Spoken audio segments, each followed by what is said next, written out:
Double engine సర్కార్ ఆంధ్రప్రదేశ్ రాష్ట్రంలో double engine సర్కార్ యొక్క పనితీరు ఏ విధంగా ఉంటుందన్నది మీరు చూస్తారో అని మేము చెప్పాం. ఇప్పుడు కళ్ళకి కనబడే విధంగా ఈ రోజున నగరంలో అభివృద్ధి కార్యక్రమాలు జరుగుతూ ఉన్నాయి. అభివృద్ధి అన్నది ఒక ప్రాంతానికి పరిమితం అనేది కాకుండా వికేంద్రీకరణ అభివృద్ధిలో అన్ని ప్రాంతాలకి కూడా అవసరమైన చోట్ల రోడ్లు, డ్రైన్లు అన్నీ కూడా అవసరాలు, మౌలిక వసతులు కల్పించే కార్యక్రమం ఈరోజు కూటమి ప్రభుత్వం తీసుకుంటా ఉంది. ఎక్కడికక్కడ పెద్దలు సోమవీర్రాజు గారు మాట్లాడుతూ చెప్పినట్లుగా ఈరోజు ఉదయం తారక రామానగర్లోని ఆయన పర్యవేక్షించడం జరిగింది. సమస్యలు అనేకంగా గత 5-6 సంవత్సరాలుగా నిర్లక్ష్యం వ్యవహరించేశారు. బలహీన వర్గాలు నివసిస్తున్న ప్రాంతాలను పట్టించుకోలేదు. కేవలం ప్రజలు బాగా వాడే రోడ్లు ఏదైతే ఉన్నాయో జేఎన్ రోడ్లో, ఏవిఎఫ్ఆర్ రోడ్లో డివైడర్లు, దాంట్లో మొక్కలు వేయడం, లేకపోతే అటు ఇటు ఫుట్పాత్లు చేయడం. అరే ప్రజలు మనకి ఓటేస్తున్నారే, వాళ్ళకి ఏం కావాలి, వాళ్ళు ప్రాంతాలు నివసిస్తున్న ప్రాంతం ఎలా ఉంది, మౌలిక వసతులు ఏ విధంగా ఉన్నాయి, డ్రైనేజ్ వ్యవస్థ బాగుందా లేదా అని ఆలోచించే పరిస్థితులు లేవు.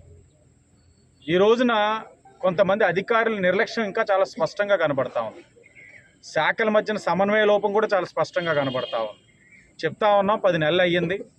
మీరు కాస్త ఆ పాత వాసనలు వదులుకొని శాఖల్ని సమన్వయం చేసుకుంటూ పని చేయాల్సిన అవసరం కూడా ఉంది.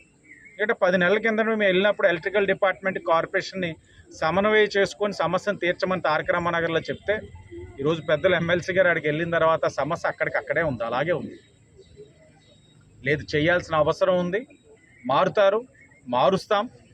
కూటమి మీద విశ్వాసంతో ప్రజలు ఏదైతే ఓటేస్తున్నారో దానికి తగ్గట్లుగా అన్ని పనులు కూడా చేస్తామని మరొకసారి ప్రజలకు తెలియజేస్తూ, ఇది ప్రారంభమే, ఇది ఆరంభంలో ఉన్నాం. భవిష్యత్తులో ఇంకా అనేకమైన కార్యక్రమాలు, ఉదాహరణకి ఈరోజు ఏదైతే పెద్దలు సోమవీర్రాజు గారు కానీ నేను కానీ శాసనసభ్యుడి గారికి వచ్చాం, 9 సంవత్సరాలుగా వీళ్ళు అర్జీలు పెట్టుకుంటున్నారు, మాకు రోడ్డు వేయండి మహాప్రభు అని. అందరూ రెస్పాన్సిబుల్ ట్యాక్స్ పేయర్సే. ఏమైంది రోడ్డు? ఎందుకు వేయలేదు? ప్రజాప్రతినిధులు అందరూ కూడా ఈ రోడ్లు అమ్మటే వెళ్తూ ఉంటారు. పక్కనే బీవీఆర్ కన్వెన్షన్ హాల్ ఉంది, ఇక్కడికి అనేక మంది పెళ్ళిళ్ళకి వచ్చి ఉంటారు. ఏమైంది? లేదు, ఆలోచన లేదు, చెయ్యాలన్న తపన లేదు, ఆలోచన లేదు. ఇది కూటమి ప్రభుత్వం. తప్పకుండా ప్రజల యొక్క అవసరాలు ఏదైతే ఉందో గుర్తించి ప్రతి ఒక్కరు ఒక అవసరాలు తీర్చే కార్యక్రమం చేస్తాం. అతి దగ్గరలో మేము మొన్ననే చెప్పున్నాం, ఏదైతే 7వ తారీఖున బుధవారం రివర్ ఫ్రంట్ రాజమండ్రి ప్రజల ఒక కళ, ఈరోజు కూటమి వచ్చింది. టూరిజంకి అధిక ప్రాధాన్యత ఇస్తూ ఉన్నాం. ఏదైతే గోదావరి బండ మీద రివర్ ఫ్రంట్, ఏదైతే అప్పర్ ప్రామినెంట్ 8 కోట్లతోటి కూటమి ప్రభుత్వం బుధవారం ఉదయం 10 గంటకి రాజమండ్రి ప్రజల యొక్క కళని నెరవేర్చబోతా ఉంది కూటమి ప్రభుత్వం. 15 సంవత్సరాల కళ అందరం కలిపి ఈరోజు ప్రజలందరినీ కూడా కోరుతా ఉన్నాం, మీరు రండి. గత ప్రభుత్వం మాదిరిగా పనులు చేసుకుంటూ పోవడం కాదు, మీరు వచ్చి మీకు ఏమైనా సూచనలు ఉంటే ఇవ్వండి. అక్కడ విగ్రహాలు ఏదైతే 13 మంది ప్రముఖుల విగ్రహాలు ఉన్నాయి, విగ్రహాలు ఏది కూడా తొలగించాం. విగ్రహాలని ఒక ఆర్గనైజ్డ్ మేనర్ కింద ఆ రివర్ ఫ్రంట్ ఏదైతే 8 కోట్లతో చేస్తూ ఉన్నామో అక్కడ ఆ రివర్ ఫ్రంట్కి మ్యాచింగ్ కింద ఇవన్నీ కూడా మంచి అలైన్మెంట్లో పెట్టే కార్యక్రమం కూడా తీసుకుంటా ఉన్నాం. అది ఏదైతే రివర్ ఫ్రంట్ అయిన తర్వాత ఇంకా అనేకమైన ఒక్కొక్కటిగా చేసుకుంటూ వెళ్తా ఉన్నాం. ప్రజలకు ఒక్కటే కోరుతా ఉన్నాం, మీరు గత పాలకులు ఇప్పుడున్న కూటమి మధ్యన వ్యత్యాసం గమనించి ఆలోచించాలని ప్రజలందరినీ కోరుతూ మరొక్కసారి అందరికీ నమస్కారం. కూటమి ప్రభుత్వం అధికారంలోకి వచ్చిన వెంటనే నగరంలో ఉన్నటువంటి అన్ని ఏరియాల్లో ఉన్నటువంటి సమస్యల్ని గుర్తించి వాటిని ఒక ఆర్గనైజ్డ్గా ఫేజ్ వైజ్లో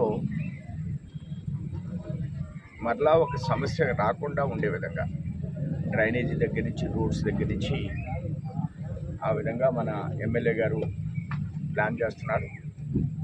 దానిలో భాగంగానే ఈ గాదాలమ్మ కొంతలో, అంటే ఇది కొంత కాదు, ఇది చాలా మంచి ఏరియా అయింది, మంచి కళ్యాణ మండపం కాదు, అనేక సంవత్సరాలుగా ఇక్కడ అభివృద్ధి చెందిన అటువంటి అపార్ట్మెంట్స్. ఇది మిడిల్ క్లాస్ ఏరియా కాదు, మంచి ఏరియా. పక్కన ఉన్నటువంటి